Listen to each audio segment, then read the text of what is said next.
Iran and Israel ఒకప్పుడు చాలా మంచి ఫ్రెండ్స్, కానీ ఇప్పుడు వార్ చేసుకునేంతలా ఎందుకు మారాయో తెలుసా? సబ్స్క్రైబ్ చేసుకో, డీటెయిల్గా చెప్తా.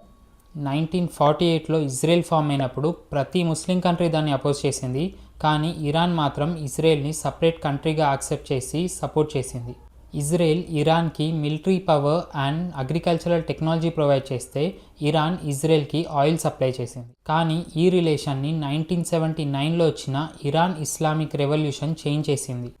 రీసెంట్గా చనిపోయిన అయతుల్లా ఖామెనీ లీడర్షిప్లో ఇరాన్ టోటల్ షియా ముస్లిం కంట్రీగా చేంజ్ అయింది. ఆ తర్వాత ఇజ్రాయెల్ని జియోనిస్ట్ సాతాన్ అండ్ యునైటెడ్ స్టేట్స్ని గ్రేట్ సాతాన్గా అనౌన్స్ చేసింది. ఇజ్రాయెల్ని సపరేట్ కంట్రీగా ట్రీట్ చేయము అండ్ ప్యాలెస్టీన్ ఫార్మేషన్కి సపోర్ట్ చేస్తాము అని ఇరాన్ సుప్రీం లీడర్ అనౌన్స్ చేశాడు. అంతేకాకుండా ఒక ప్రాక్సీ వార్ స్టార్ట్ చేసి Hezbollah, Hamas, Houthi, Palestinian Islamic jihad లాంటి టెర్రరిస్ట్ గ్రూప్కి training, financial support and weapons provide చేశారు. అలా ఉంటూనే ఓన్గా న్యూక్లియర్ వెపన్స్ బిల్డ్ చేయడానికి ఇరాన్ 25 ఇయర్స్గా ట్రై చేస్తూనే ఉంది.